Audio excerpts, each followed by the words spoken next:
অৰুণোদয় আঁচনি 3.0 নতুন এটা আপডেট আহি গৈছে। সেইটো আপডেট হ'ল যিসকলে অৰুণোদয় আঁচনি পোৱাৰ যোগ্য হয় এতিয়ালৈকে অৰুণোদয় আঁচনি লাভ কৰা নাই আৰু এইবাৰ অৰুণোদয় আঁচনি 3.0 নতুনকৈ এপ্লিকেশ্যন কৰিলে এতিয়া কিন্তু সেইসকলৰ একাউণ্টত অৰুণোদয় আঁচনি পইচা সোমাই গৈছে। যদি আপোনালোকে এতিয়ালৈকে অৰুণোদয় আঁচনি লাভ কৰা নাই আৰু আপোনালোকে এইবাৰ অৰুণোদয় আঁচনি 3.0 নতুনকৈ এপ্লিকেশ্যন কৰিছে তেনেহ'লে কিন্তু আপোনালোকে ফাৰ্ষ্ট লিষ্টটো চেক কৰিব লাগিব। যদি আপোনালোকৰ নাম লিষ্টত আহিছে আৰু তাত লিখা আছে একচেপ্ট তেনেহ'লে কিন্তু আপোনাৰ একাউণ্টত সোমাই গৈছে অৰুণোদয় আঁচনি পইচা। আৰু যদি লিষ্টত নাম আহিছে ইয়াত লিখা আছে ৰিজেক্টেড তেনেহ'লে কিন্তু আপোনালোকে এতিয়া আৰু এবাৰ অৰুণোদয় আঁচনিৰ কাৰণে নতুনকৈ এপ্লিকেশ্যন কৰিব লাগিব।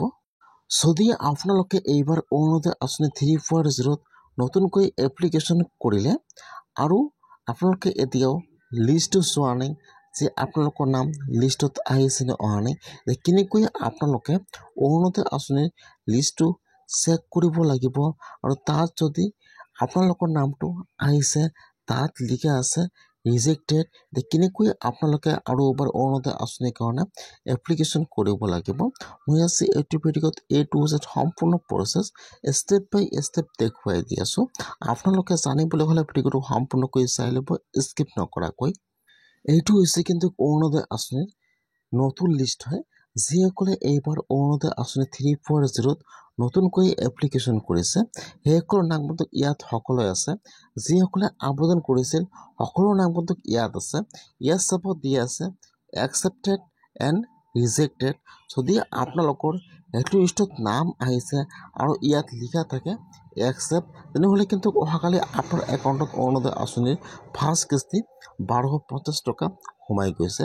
আৰু যদি আপোনালোকৰ নামটো লিষ্টত আহিছে আৰু ইয়াত লিখা আছে ৰিজেক্টেড তেনেহ'লে কিন্তু আপোনালোকৰ নামটো ৰিজেক্ট হৈছে আৰু আপোনালোকৰ অৰুণোদয় আঁচনি লাভ নকৰিব। এতিয়া যিসকল মানুহৰ নাম লিষ্টত আহিছে ইয়াত লিখা থাকিব ৰিজেক্টেড এতিয়া কিন্তু সেইসকল লোকে আৰু অৰুণোদয় আঁচনিৰ কাৰণে এপ্লিকেশ্যন কৰিব লাগিব। এতিয়া আপোনালোকে লিষ্টটো কেনেকৈ চেক কৰিব যে আপোনালোকৰ লিষ্টত নামটো আহিছে নে অহা নাই। আপোনালোকৰ যিটো গাঁৱত কমিটি বনাই দিয়া হৈছিল তাত কিন্তু অলৰেডি লিষ্টটো আহি গৈছে অথবা আপোনালোকে আপোনাৰ পঞ্চায়তত গ'লে কিন্তু লিষ্টটো চাব পাৰিব।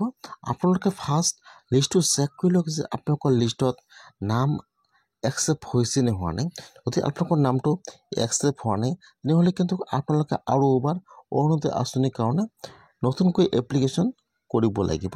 যেনেকৈ আপোনালোকে আবেদন কৰিছিল চেম প্ৰচেছত আপোনালোকে অৰুণোদয় আঁচনিৰ কাৰণে আৰু আবেদন কৰিব।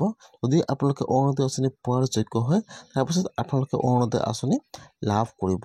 আপোনালোকে এনেকুৱাকৈ